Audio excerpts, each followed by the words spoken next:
Here it is from Heliofont, I+Pet+Goat+Ii, and then we'll be back with the maker to decode its secrets.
simply breathtaking. That is I+Pet+Goat+Ii+. And the gentleman that made it is going to be joining us here via video Skype in just a moment. His production house is Heliofont, and you can go to heliofont.com. He's worked on many movies like The Spirits Within, Final Fantasy. He worked on The Doctor, that I think was the best animated in there. In fact, Rob Dew was pointing that out before we went on air here. And he is also someone who worked on Gollum for the Lord of the Rings film.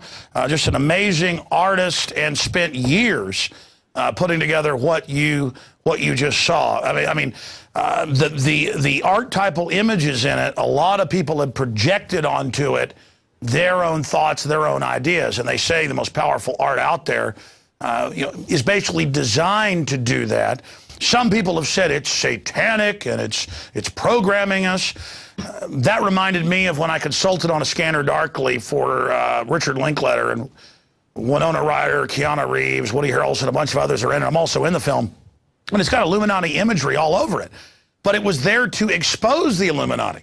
I mean, it's hidden in plain view that, hey, the bad guys are the Illuminati or whatever. And people are saying, oh, my gosh, it's subliminal Illuminati. No, subliminal means it's too quick for the conscious mind to see it. Now, Louis Lefebvre is joining us now from a city north of Montreal. He's a 3D animator, director, and entrepreneur, and he joins us. Very excited to have him on. Again, you just saw the piece. We're going to analyze it here. Well, Louis, do you need to be burned at the stake? Is this actually satanic programming? No, I mean, why did you produce this? What is the message that you see in it? Well, first, thank you for having me, Alex. Thank you. I think all symbolism can be invested with whatever meaning you want to project on them. Symbolism is a language. So the elite obviously use it in a kind of degrading way to degrade the human spirit. And they've kind of co-opted all symbolism. It's like, regular humans don't have much knowledge of symbolism, and so they don't understand it. They can't really decipher it.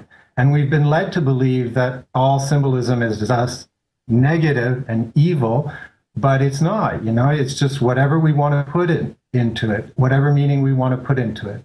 And in my film, the thing that people get stuck on the most, I've noticed, is the triangle on the Christ figure, and also the eye on the Christ figure on his forehead.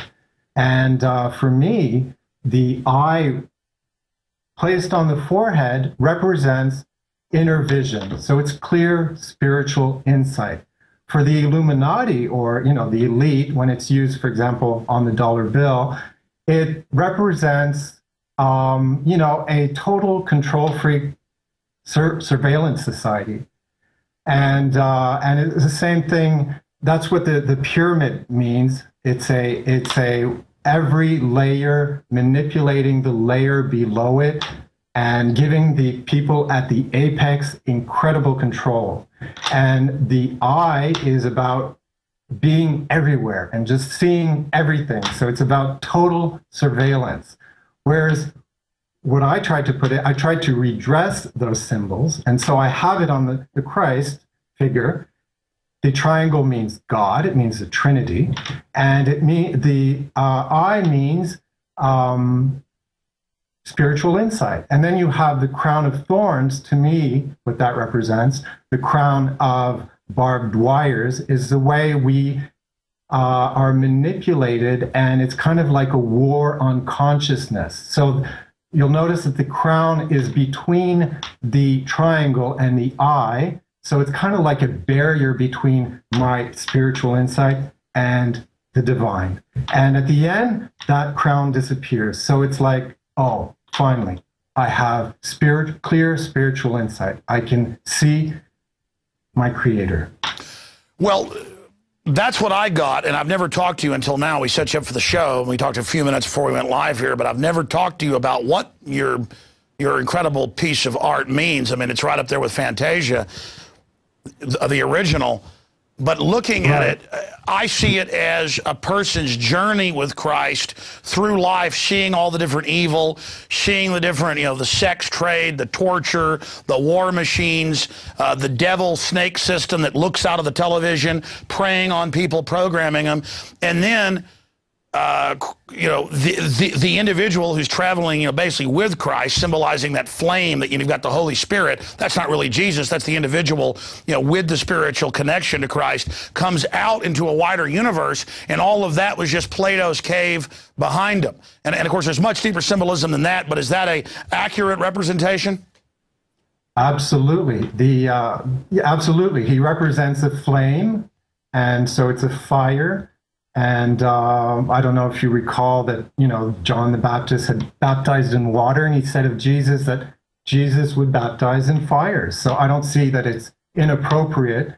It doesn't matter. Anything powerful is going to freak people out that go to these globalist program churches who are taught to love world government, and they worship 6-foot icicle preachers. So, of course, they're upset by it because it's moving, it's powerful. What gave you the idea? Because I've never talked to you before, but I feel like I know you just watching this. I mean, you've got Bush in there, animated. You even captured kind of his demonic spirit, you know, with the kids acting like he doesn't know what's coming. It cuts to Obama, and then he suddenly looks into the universe, symbolized by, you know, creation with a flower. Am I right there? Tell us about yourself. Tell us about your view, your awakening. Wow, that's a lot of stuff. But basically, the film came to me in a place of suffering. So it was all the things that I had lived personally, and you know, the materialism that I had experienced in different realms in my life that I had also contributed to. So not just put on me, but also, you know, I had gotten involved in it as well. So it was about that place of suffering. And it just felt like this film for me was a sort of lifeline, a way for me to go into my own fears. And I think that that's what I've seen in people, is it brings up a lot of stuff. It just kind of stops the mental programming, and then just kind of goes right viscerally, and people have a you know, a hard time with it. And I can understand, because I went through the same questioning. You know, I had those fears. I saw this, I kept seeing the Christ figure on his boat, and I was like, and that was what was coming up for me. It felt like I had to do this film, and I was resisting it because I was terrified in a way, because I know what the programming is, I know what the fear is, I know what Christians believe, and I know those fears intimately. So it was, but it was an invitation to go beyond those fears and go deeper into the question, and go deeper into my own fears and into my own limitations, and transcend those fears. So that's what it was for me. This was a real journey. Say a spiritual journey for me. It was wonderful. Every image, I mean, when I see it there on screen while you're talking, we're playing some clips of it, just conjures up all these archetypes. And you know, when you're showing Shiva or other archetypes, we see the images of women, in the walls. It's all right there. But I'm somewhat, from research and study, more conscious than a lot of average people. I can see how someone who's very unconscious, this is almost like a big bucket of ice water being thrown on them to awaken them. And so I can see they've been so programmed by the globalists that are aware of what they're doing, that when you release something so in your face, I mean, just congratulations, you've got people thinking. Yeah, well, like I said, it was a real spiritual journey for me, but I'm glad it's helping people to have a discussion about it. I think it's important. We have so many walls between different ideological systems, and I'm hoping this just kind of breaks down some of those walls. And I mean, I guess that would be the best outcome. But I can't control how people interpret it. It's not really my business what they interpret out of it, obviously. So I'm just doing what I can. How long did it take you to put this together? It took me about 5 years and all. It took 4 years to, I'd say, full-time. So from 2008 to now, I've been working on it full-time. But before that, I was working on it part-time for maybe 3 years. So, you know, like cobbled together, it would maybe make another year. So 5 years in all about. And I've had people helping me since 2008. I've hired, you know, people off and on a kind of contractual basis, you know, mostly friends. And some of them, sometimes they'd work freelance from home. Sometimes they'd actually, the last year I've had a guy coming in, a good friend of mine coming in 3 days a week, helping me out with the special effects, the snow, the, you know, the smoke, the water, all these things. But I did most of the animation, actually did all the animation of the characters and did all the modeling as well, and the rigging and the lighting. But all the special effects were done by, well, not all, but most of the special effects were done, which is, you know, for people who don't know what that means exactly, it's like I said, it's the snow, it's the water, the fire, the smoke. All these things were done mostly by freelance artists. I've had a couple of matte painters, which is the backdrops, the you know, the skies and that kind of thing, help me out as well. And I've also hired a couple dancers. I had one girl, because I went into a motion capture studio for some of the animation, like half of the animation is motion capture, like we've seen, I'm sure a lot of the viewers have seen on Gollum. So a lot of the motion capture was done, sorry, a lot of the animation was done through motion capture, and the motion capture was done at a studio, a dance studio, actually a dance faculty at a university here in Montreal. And I hired one tap dancer and one kind of modern breakdance dancer to do the little American Indian dancer. So that's about the process, yeah. Louis Lefebvre is our guest. I mean, I don't think I've ever seen in modern times such a labor of love with you know, this many graphics, this much energy and time put into something, because obviously the time to render, the time to draw it, the time to put it together, for those that don't know, I mean, even for a big company, this would be a major undertaking. So I can, I mean, I think you're saying you were already awake, but you really awoken, you know, to what was happening in the world, and that this is, you know, kind of your masterwork, or something that, you know, symbolizes the beginning of what will become your masterwork. Who knows? I don't know where it's going to go, but yeah, basically, I was, I think I felt a lot of, I think because it was the Jesus, or well, it's not the Jesus, it's like Christ consciousness as I see it. But I mean, if you want to see it as Jesus, that's wonderful as well. I mean, I think that's, like you said, it's open to interpretation. But because it was that character, I felt obviously a lot of, I put a lot of pressure on myself, because I felt like I didn't want to do it disrespect. I have a tremendous amount of respect for the teaching of Jesus Christ. So I felt I just have to do it, you know, some justice. I can't just be disrespectful with it. But, you know, unfortunately for some people, it still has failed, and it's... oh, I wouldn't let that distract you. I mean, you're exposing evil here. You're getting people to think, waking them up out of their trance. I love how you have Osama bin Laden in the CIA a commando outfit. I mean, obviously, from what I've gotten from these views, you're obviously questioning the official narrative of 9/11. Oh, yeah. Yeah. I mean, when I started this piece, it wasn't really, I didn't know much about it. Like I said, it started about 2005. It was starting to come together in my head.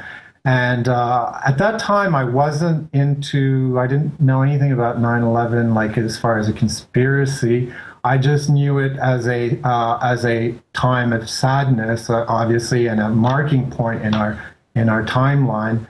Obviously, what I see it as now, it's obvious to me now, just looking at it, like the way it falls. Plus, I have an engineering background. I studied in engineering, but it doesn't make me an expert. But still, when I look at those two buildings falling today, it's just like, oh my God, how did I ever think it was not a controlled demolition? And but what I see it now as, with my research in symbolism, which I didn't know much about when I started the film, I can now see that it's a ritual, about, it's kind of a way to say, look, this is what's going to happen to your economy, because those two towers are a symbol of the economy. And when they crumbled, it was like, we will implode your economy. And you watch as you watch your economy crumble. So that's what it means. Exactly. As I've studied the Illuminati, who really are the opposite of what they say, they seek to create darkness, but then call themselves illuminated, because they're going to be illuminated, but you're going to be in darkness. That right. Well, it's basic magic. They have to engage in the lesser magic of telling you what they're going to do up front.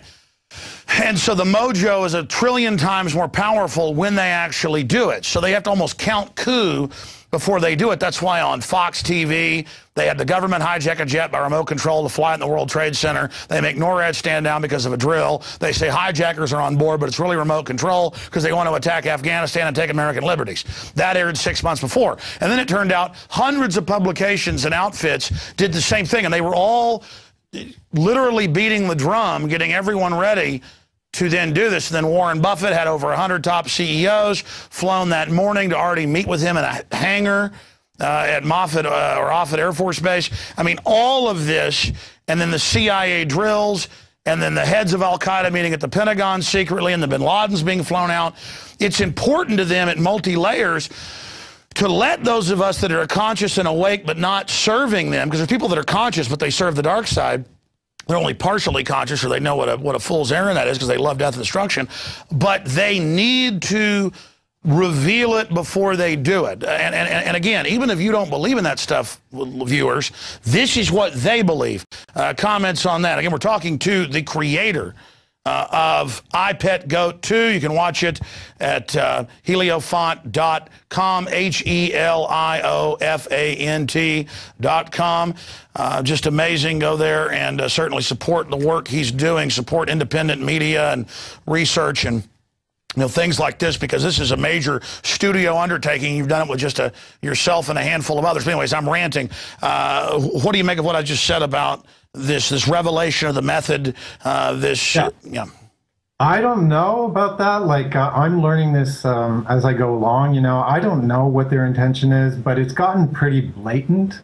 And so I think this film is about taking that symbolism that they have and throwing it back in their face. Like, I mean, this is just getting ridiculous.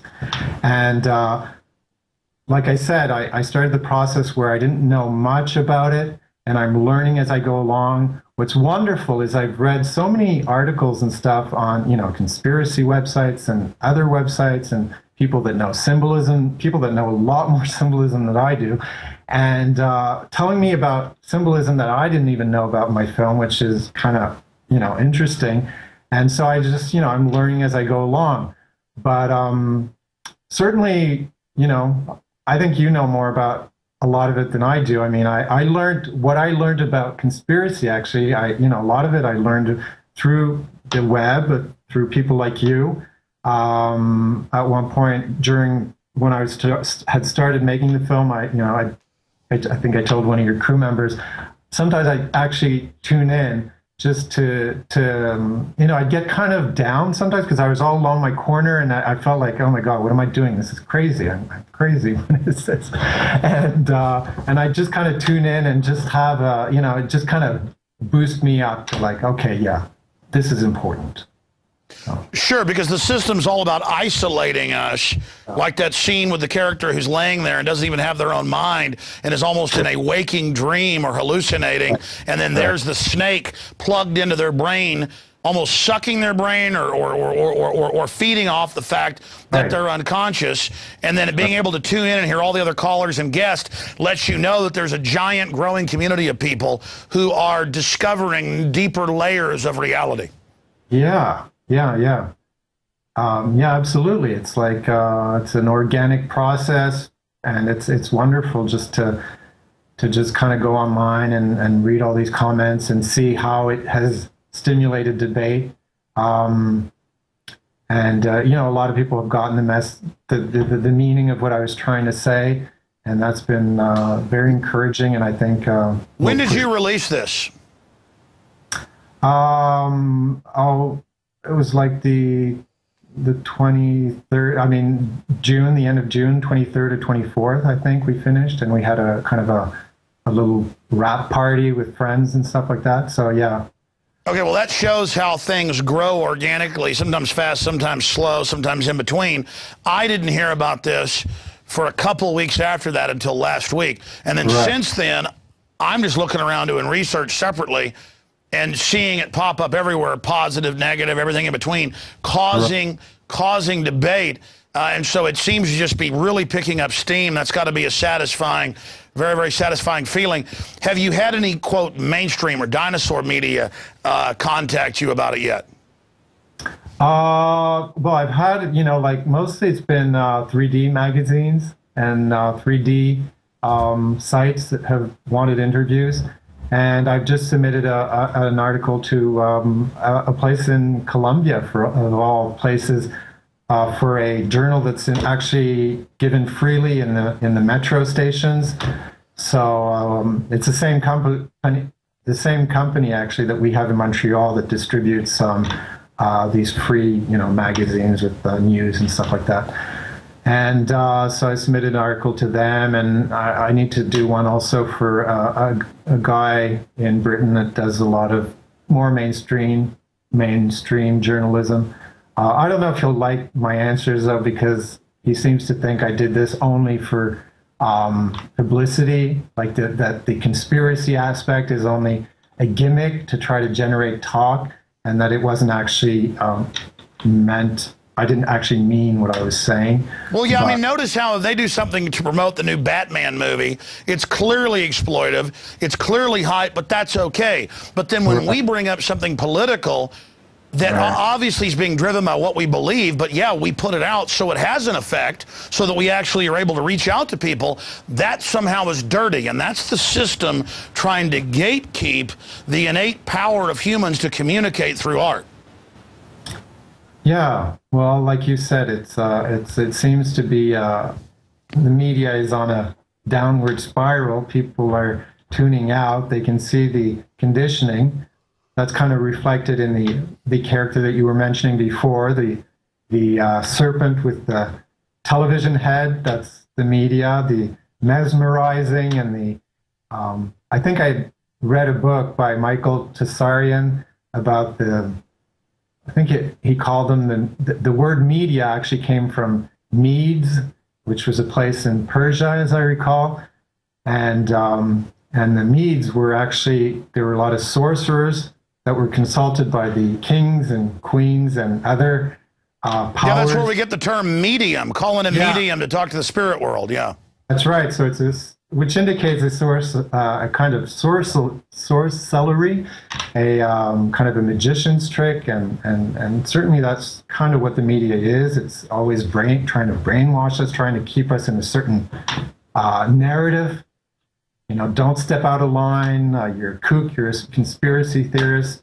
Don't say what you believe. You know, people will think you're crazy or you're, you know, whatever. It's so that's represented in that character there, and obviously the head of his name is Draco, that character, the snake character, and the head in the television. I don't know if you've noticed, but he's got all the symbols of money on his face and on his beard. It's all like dollar bills and stuff like that, and his eyebrows are actually taken from the dollar bill. And so he kind of represents the monetary system or the banking system acting through the media. And the snake part of him is actually, can mean many things. I've read that the snake can represent technology, can represent obviously medicine. And so he's acting through all these things to keep the little Ludovic character that I called him Ludovic. And so he's acting through all these things to keep this little character in a sedated state. Going back to the Christ figure, I mean, it's almost like coming out of the womb, or a rebirth, or a death and a rebirth, coming out of that darkness. And it's on the, boatman, I guess Choron, or not even Greek, going back to the Egyptian. But there is no boatman. It's just the boat itself is taking him across the river. But instead of death, it's rebirth.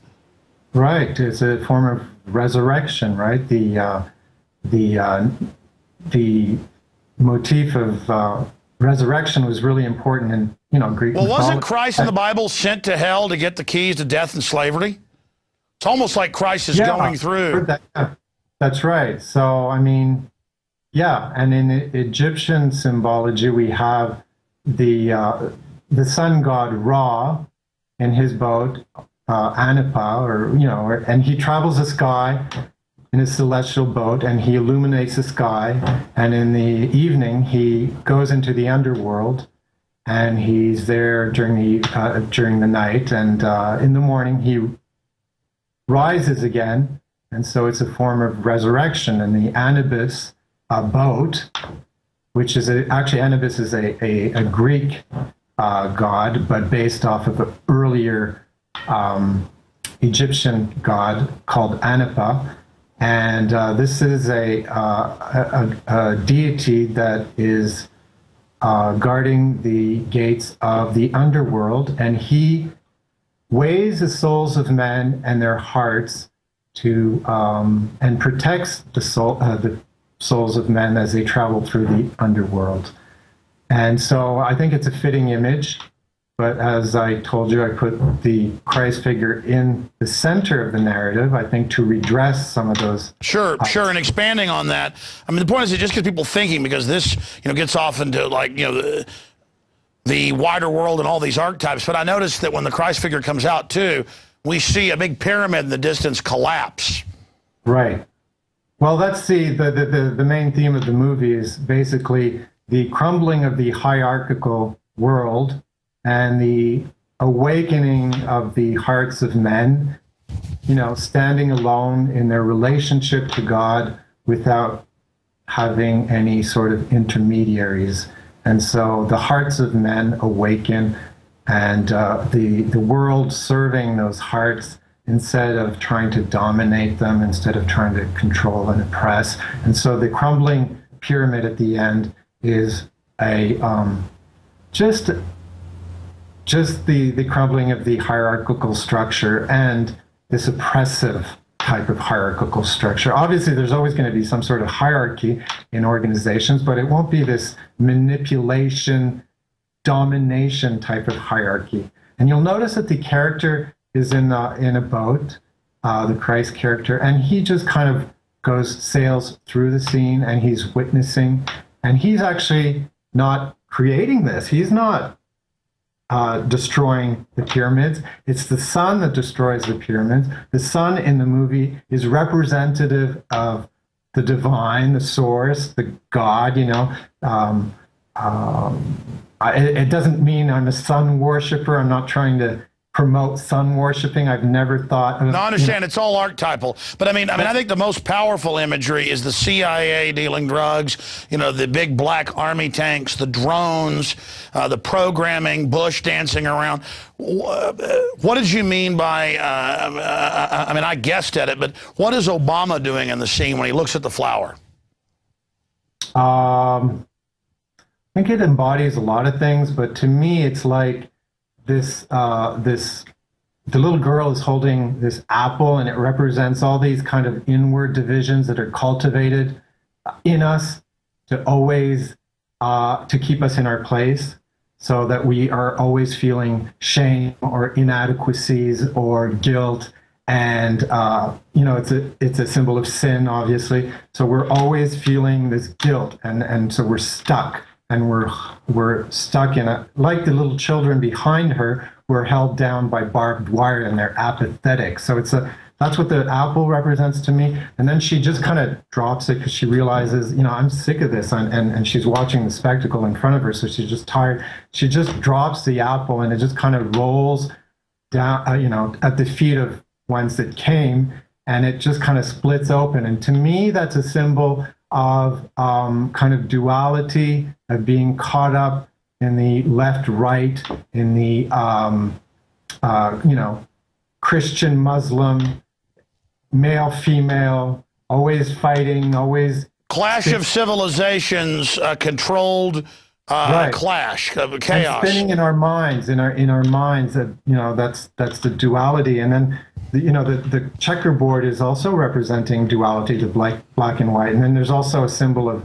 a 0 and a 1. And that's, you know, that's the binary system, so duality. And then the flower comes out, and the flower joins the two halves, and it comes out. And that's a symbol to me of unifying those two polar opposites and seeing it from another perspective, from above. So it's kind of like an awakening to that split mind. Sure, well, men and women aren't, you know, individually the species. It is the two together. And then that's what creation comes out of. I mean, that's all just, again, yeah. The harmony of, you know, everyone seeing themselves in the other and you know, finding that common space from that, you know, and not being stuck in the divide so much. And that's kind of the awakening of people realizing they have common interests, and the character of Obama is just struck with fear at that point, you know.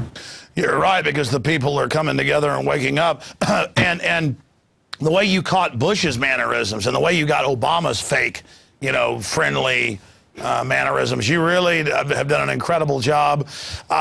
I want to thank you for the work you've done, you know, in trying to wake people up to 9/11 being an inside job. I mean, right there is important.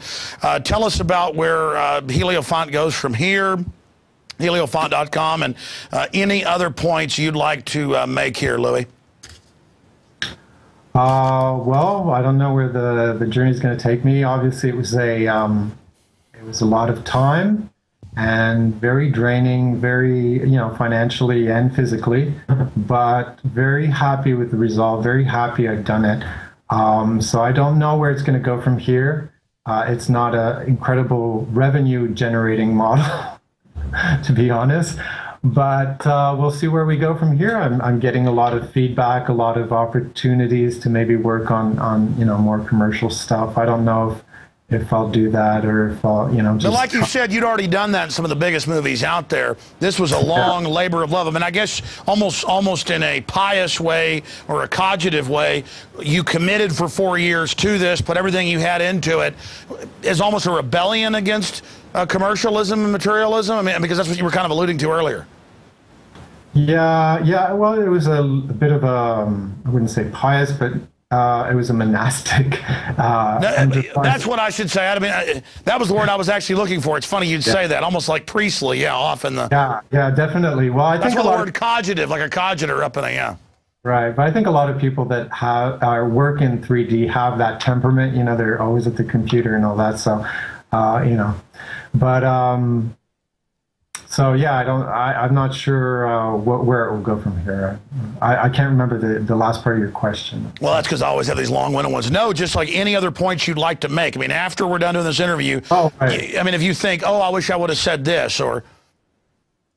Not really, no. I've really enjoyed the interview, and I'm happy to just get my point out as well, which is, you know, the first time where I've explained some of the symbolism. I'm going to probably update today, maybe tomorrow or Friday, I'm not sure. I'm going to start explaining some of it from my view. It's not necessarily, because I don't want it to be too fixed. You know, everyone can kind of put what they want onto the work. But a lot of people have been asking me the same questions, and so I'm going to explain some of the stuff I've mentioned with you. I'm going to put on the website, and, you know, just start a discussion that way and see where it goes from there. So. I have a few final questions popping in my head. I mean, we got sex slavery with the old lady in the cage. Is that what that is? Yeah, well, that for me, yeah, that can be a lot of things, but it's not necessarily slavery. You know, it's suffering around the sexual issues. So it can be, you know, like in the beginning, she's looking down. So it can be a sort of, you know, overindulgence in sex, or maybe it's also like an obsession with sex, or maybe it's also an obsession with repressing sex. You know, kind of that old nun that's, you know, you can't have sex, you can't, you know, Or vanity, almost, like people get obsessed with how they look. right, as well, because that I think it, for some people, they've told me it brings up the fear of, you know, getting old and, you know, not pleasing anymore, not being able to have sex, and so she's getting old. So I think it brings up a lot of stuff for people that way. But basically she goes through the piece where she's kind of looking down, and then she gets, you know, she's in a kind of a shameful place because it's dingy and dark. And you'll notice that on her skirt she has these vine leaves, so it's almost like that shame of the Garden of Eden. And she's in her prison, so it's kind of like a place of suffering, you know. And at the end, she just kind of, you know, it gets inundated with light, so it just, you know, just gets purified by light, by connection with spirit. And at the end, she kind of looks up, and it's almost like she had sex with God, really, you know, like she looks up and she's kind of purified in a way. And well, it's funny you say that, because I mean, growing up, obviously women are beautiful, passionate, like super desire for them. As I get more into the universe and liberty and freedom and all the incredible things around me, quite frankly, sex does not have the power it had over me. But I guess that's because I'm older now. I mean, it's almost like something that I've been there, done that, and it's still interesting. I mean, I'm a great wife, 3 children, but it's just not, you know, it's not as exciting as, you know, my French bulldog sitting in my lap, or going fishing, or hiking up a mountain, or kissing my wife. You know, I mean, it's almost like, yeah, people that are completely obsessed with it, it's almost like they're stunted by it. Right. Yeah. Well, the point is, you know, if you're, I think the point is if you're in a place of suffering, and you're, you know, if it's an escape or something like that, and you're in a place of suffering, you're not allowed to have it because of your religious ideas and stuff like that, there can be a lot of suffering around sex. I thought it was important to put it in the piece. Well, I didn't even think about it. It just kind of visually came to me. Well, sure, like even like in the porn industry, I read about how unhappy those people are. I was talking to a filmmaker who's doing a documentary on it. He said that a lot of those people are just totally unhappy. Well, I guess a lot of people can be. I guess, you know, I'm sure there are some exceptions, like there are exceptions in everything. And oh, yeah, no, yeah, there are some people, I guess, that, I mean, just, again, it brings up a wide spectrum, almost like a cornucopia, the whole light spectrum of ideas. Just amazing. Well, yeah, I guess that's hopefully the point, that it doesn't feel too dogmatic, you know, because that's kind of what the church crumbling at the end is pointing to. You know, maybe some of the dogma needs to fall away, and we just kind of reconnect with our heart, our direct heart connection with the well, source. I mean, look, all these so-called Christians say the church is God and give it all this money and stuff, but Christ was there criticizing the Pharisees, overturning the money changers' tables. Absolutely. So it's good sometimes to re-question all this stuff, for sure. All right, well, we're going to continue to watch the website. I know as soon as we end this interview, I'm going to have like 10 more questions. Here's my last one. The black tanks are driving up, and the character is waving the white flag. What happens there? Well, obviously it's well, for me, obviously a sign of kind of a reference to Tiananmen Square. So she just kind of represents the Asian sphere, I guess, because she's got that tiger on her back, so it's the Asian tiger.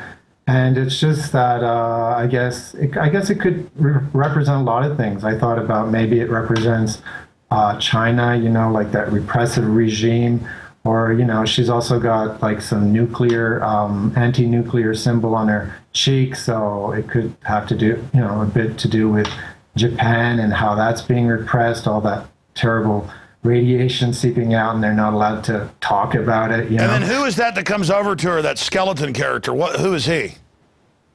Someone told me that's the character of like voodoo, but personally that's not what I had in mind. It was just death, you know, like she she's valiantly trying to combat the system, and yet death creeps up on her, and she has to submit, in the end. Sure, you better get your work done right now while you're here and alive. And I mean, I'm just asking you, I mean, obviously that's what I got was Tiananmen Square. Right, yeah, I think that's a pretty obvious. And a lot of people, I've seen a lot of comments of people online say, it's kind of heavy-handed but yeah, they're right. It is heavy-handed in a lot of ways, but then again, I look at reality and the way politicians and the media and everything, it's starting to get pretty heavy-handed as well. No, it's gotten extreme, and it's telling us don't get extreme so that we don't have power. Louis Lefebvre, amazing job, and I can't wait to see what you make next. Thank you so much for spending time with us today. Thanks very much, Alex. Thank you. Is that the best website to visit, heliofont.com?